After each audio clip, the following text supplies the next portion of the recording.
Hi everyone, welcome back to PolyCloud YouTube channel. In our previous series or ongoing series, we have explored the Microsoft Azure in depth, covering core administrator topics from AZ104 certification path. The series is still going on. We are going to upload alternate videos of Linux series and Azure series. Now we are bringing an all new journey into world of Linux, especially Red Hat Enterprise Linux RHEL, one of the most powerful, widely used enterprise operating system in IT industry. In this part, we will cover an overview of Red Hat Enterprise Linux and its ecosystem, understanding open source principles and Linux distribution. We will set up and configure RHEL in Oracle VirtualBox. We'll explore the Red Hat certification, RHCSA certification, and its importance for IT professionals. So whether you are preparing for RHCSA exam or just starting with Linux fundamental, this series will give you the right foundation with step-by-step practical demos. Make sure to like, subscribe, and turn on notification to continue your learning journey with Polyglot. Let's get started. Let's discuss the Red Hat ecosystem, the cloud and RHEL, and the enterprise environment. So, when people hear Red Hat, many just think about Linux. And yes, Red Hat Enterprise Linux, RHEL, is a big part of it. But Red Hat is more than just an operating system. It's an entire ecosystem, a collection of tools, technologies, support systems, and partnerships built to help businesses run smoothly and securely. Whether you're managing servers, building apps, or running cloud systems, the Red Hat ecosystem gives you a stable foundation to work on. But what exactly is the Red Hat ecosystem? Think of the Red Hat ecosystem as a toolbox, but not just a toolbox. It's a carefully crafted set of tools that work well together, backed by professional support and years of experience. Red Hat ecosystem includes Red Hat Enterprise Linux, RHEL, the core operating system, is built for stability and security. Next, we have Red Hat Satellite, a system management tool that allows for the management of multiple RHEL machines from a single location. Moving on to the Red Hat Ansible Automation Platform, a tool that helps automate repetitive tasks, such as configuration and deployment. Next, we have OpenShift, a powerful platform built on Kubernetes for containerized applications. RHEL ecosystem also includes Red Hat Insights, a predictive tool that identifies potential issues before they cause problems. And finally, the Red Hat Smart Management, which combines satellite and insights for smarter control. On top of that, Red Hat partners with cloud providers, hardware vendors, and software companies. So, when a business uses Red Hat tools, they're not working in isolation. They're part of a bigger system that's connected, supported, and ready for enterprise use. Let's understand how all these parts work together. The beauty of the Red Hat ecosystem is that everything is made to fit together naturally. For example, if you're running RHEL servers, you can manage them using Satellite. If you want to roll out changes to 50 servers, you can do that using Ansible. And if you're deploying applications in containers, OpenShift is right there to help. All these tools follow the same standards, are tested together, and are supported by the same Red Hat team. That makes it easier for system administrators to manage their environment without needing to learn 10 different systems. For RHCSA learners, this means understanding how RHEL works is just the start. Once you know the basics, you can explore how it connects to tools like Ansible and Insights, and that's where the real magic happens. What role does the cloud play in the Red Hat ecosystem? Red Hat has fully embraced the cloud. Whether a company is using a public cloud, such as AWS or Azure, a private cloud, or a mix of both, Red Hat has tools that fit. RHEL is certified to run on most major cloud platforms. That means a company can move from on-premises servers to the cloud without changing its tools or support structure. OpenShift, which is part of the Red Hat ecosystem, is especially powerful in cloud environments. It helps teams deploy, scale, and manage applications across multiple cloud platforms. And because it's built on Kubernetes, it gives developers a modern, flexible way to build apps while still staying under the Red Hat umbrella. So, In short, whether you're in a data center or using cloud services, the Red Hat ecosystem travels with you. Why does support and certification matter in this ecosystem? One of the biggest reasons businesses choose Red Hat is trust. Red Hat doesn't just throw tools out and hope they work. Everything in the ecosystem is tested, certified, and supported. That means if you're using RHEL on certified hardware and something goes wrong, Red Hat will help you fix it, and they'll have the knowledge to do it because the hardware and software were tested together. Additionally, Red Hat collaborates with independent software vendors, ISVs, to ensure their applications function properly on RHEL. This certification process is crucial for systems such as databases, web servers, or third-party enterprise applications. So companies don't have to worry about compatibility issues. They can install supported software with confidence. What's in it for a system administrator or RHCSA student? When you're learning Linux through RHCSA, you're not just learning command lines. You're learning how to work inside a bigger system, the Red Hat ecosystem. That means the skills you gain are immediately helpful in real life. Whether it's creating users, managing services, or working with storage, all of it connects to something bigger. Once you're comfortable with RHEL, you can expand into Ansible automation, learn how to use Satellite for system management, or explore OpenShift for containers. Each part builds on your RHCSA knowledge, making you more valuable as an IT professional. Red Hat ecosystem is much more than just Red Hat Enterprise Linux.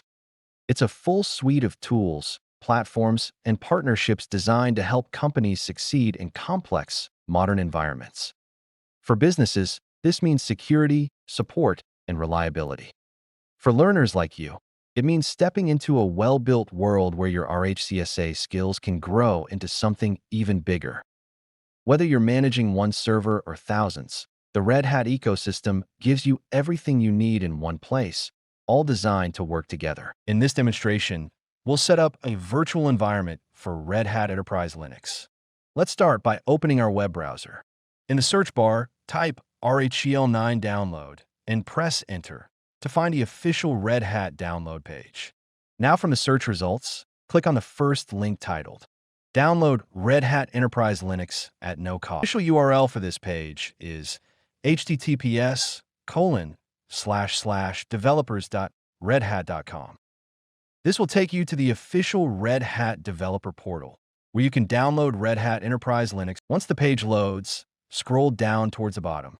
Near the bottom, you'll find a section titled All Downloads. This is where the Red Hat Enterprise Linux ISO file is located. From the available options, select Red Hat Enterprise Linux 9.6 and ensure that you choose the boot ISO version. Download button to begin downloading the ISO file. To proceed, you'll need to sign in with a Red Hat account. If you don't have one, go ahead and create a new account. If you already have an account, log in by entering your email ID and password to continue with the download. Once you've signed in, the download should begin automatically. You can view the ISO file's download status in your browser's download section. Once the download is complete, you'll have the boot ISO file ready to use. Now open Oracle VirtualBox to start setting up your virtual environment. After opening the Oracle VirtualBox, click on the New button located on top to create a new virtual machine. It will appear where you need to enter a name for your virtual machine. Let's name it as RHEL. In the ISO image section, make sure to select the correct Red Hat ISO file that you downloaded earlier. To do this, click the drop-down menu on the right and choose Other. Then, browse to the location where you save the downloaded ISO file and select it. Then click on Open option.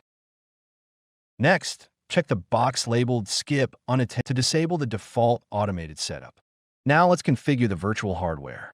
Under the base memory section, set the RAM size to 4096 megabytes for gigabytes. Then, under the processor section, adjust the number of CPU cores according to your system's capability. In this demonstration, we've allocated 2 CPU cores. Next, click on the hard disk drop-down menu. If you need to add a virtual hard disk, select the option Create a Virtual on the left and specify the desired disk size. Once done, click Finish to proceed. Then, click the Start button located at the top of the VirtualBox window to launch the virtual machine. Will now power on. Please wait patiently for the system to complete the boot process. On the boot screen, click on the option labeled Install Red Hat Enterprise Linux 9. The installer may take a few moments to load. Once the installer loads, choose your preferred language. Let's select English, United States, to proceed. After selecting the language, you'll be taken to the installation summary screen. First, under the software, you'll see Connect to Red Hat. If you notice a warning labeled Not Registered, you'll need to register by signing in with your Red Hat account. Second, under the Systems section, locate Installation Destination. Here, you might see a warning labeled Automatic Partitioning selected. Click on this option to review your storage. When using VirtualBox, the default disk is usually listed as ATA VBox hard disk and is selected automatically. If automatic partitioning is acceptable, simply click Done located at the top left corner to return to the summary screen. The warning icon should now be cleared. Next, you need to register your system with your Red Hat account. Click on Connect to Red Hat, as mentioned earlier. Prompted to sign in. Enter your Red Hat username and password. Once logged in, click the Register button to complete the registration. Wait a few moments while the system completes the registration process. Once finished, you'll see a confirmation indicating that the system is successfully registered with your Red Hat account email address. Click Done to finish. Now under the User Settings section, click on Root Password. A new window will appear, prompting you to set the root password. So enter a strong password in the root password field, and then re-enter the same password in the Confirm field below. Once both fields are filled, click Done in the top left corner to return to the installation summary screen. Now we need to create a user. Under the User Settings section, click on User Creation. A new window will pop up where you can enter the details for the new user. Full name field, enter the name. Let's keep it as John. You'll notice that the username field is auto-filled based on the full name. However, you can also change it manually. Next, set a password for this user by entering it in both the Password and Confirm Password fields. Optionally, you can check the box labeled Make this user administrator if administrative access is required. Once complete, click on Done located at the top left to return to the installation summary screen. Next, let's configure the software environment for our installation. On the installation summary screen, click on Software Selection under the Software section. This will open the Software Selection window, where you'll see two panels. You'll find the base environment options, and on the right, you'll find additional software options for the selected environment. On the right, you'll find various optional tools, such as Mail Server, Virtualization Tools, Basic Web Server, File and Storage Server, and more. These add-ons are optional and can be selected based on your requirements. In this setup, we're not selecting any additional software, so Mail Server and other tools remain unchecked. In the Base Environment panel, select Server with GUI. This gives us a server environment with a graphical interface, ideal for general use and easier navigation. Click on Done in the top left corner to return to the installation summary screen. Now click Begin Installation to start the process. The installation will now begin. This may take some time, so please be patient. Once Red Hat is successfully installed, you'll be prompted to reboot the system. Click Reboot System located at the bottom right corner to restart your virtual machine. After the reboot, you'll be taken to the login screen. Since only one user was created, John, the system will automatically display the login prompt for that user. So type the password you set earlier and press Enter to log in. And that's it. Your virtual environment for Red Hat Enterprise Linux is now successfully set up and ready to use. That concludes our demonstration of setting up a Red Hat Enterprise Linux virtual environment using Oracle VirtualBox. In this course, we covered the fundamentals of open source, including its definition, significance, and real-world examples. We explored the Linux operating system, its origins, how it differs from Windows, and the reasons behind its widespread adoption.